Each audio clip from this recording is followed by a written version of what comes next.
Today is day 2, or rather ganache day, and honestly, I remember back in 2022 complaining about how much I hated ganache day, and I don't know if I had mentioned it in the video from that wedding, but I really hated ganache day. But now looking back, I actually think ganache day is my favorite day from the whole wedding cake series process, or rather any fondant cakes I do. I think ganache day is my favorite day, and that's probably because I find this much smoother and easier compared to back then. And I don't know, I think currently it's one of my favorite days. And one thing I can also notice is how much tidier I have gotten compared to back in 2022. And I remember last year Bilha of Keki Tamu telling me how tidy I am when working with ganache, and in my head I remember thinking maybe she has the wrong person because I am not tidy while working with ganache cakes. But now when I look at this and compare it to that other wedding in 2022, this is so much tidier, and I think that's one of the best things about me recording and posting these videos online, because I can actually look back and see how much I've grown, especially as a cake decorator, and how much easier the process has gotten with time. So yeah, I think I enjoy this more, ganaching more now than I did back then. And honestly, I think it's my favorite. I think I still do not like fondant days, but I really enjoy ganache days.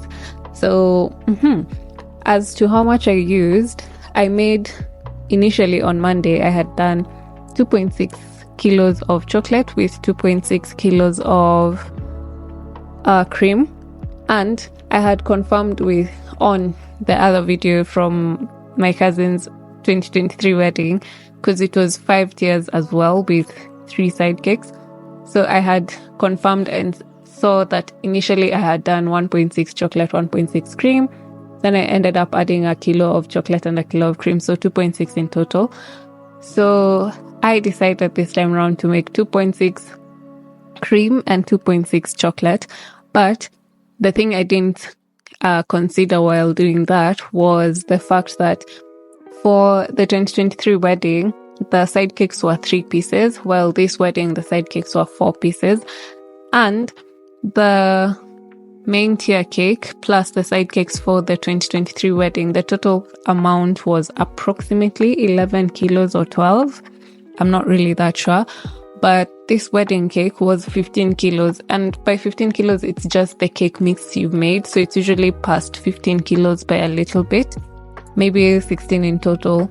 And with me not considering that, I expected the 2.6 kilos to be enough. But as I finished the 6-inch cakes, which were 5 in total, I realized I think I only have enough ganache to cover the 8-inch and the 10-inch, so I would need to make more ganache for the 12-inch. So I had to stop at this point and make more ganache. So I ended up adding a kilo of each. So in total, I used 3.6 kilos of chocolate with 3.6 kilos of cream. And it was enough. I had some left over, but it wasn't that much. I forgot to measure it, so I can't really tell how much was left over. But yes, in total, this entire ganache process took me an hour. According to my camera, it took an hour 5 minutes, and that's me not including the time I had to stop to make extra ganache, so it might have taken maybe an hour 30 minutes in total. But yeah, as I've said, ganache day is currently my favorite day. And this wedding cake was being made during that extreme heat wave that we had, like not last week, the week before. So it was, I think it also contributed to making this process a bit easier, because the cakes are directly from the fridge and the ganache is not stiffening up that quickly. But yeah, I hope you've enjoyed day 2, and I will be back with day 3 tomorrow. The only other thing I did after making the ganache was making enough fondant to cover all the cakes. So I will definitely see you tomorrow. Bye!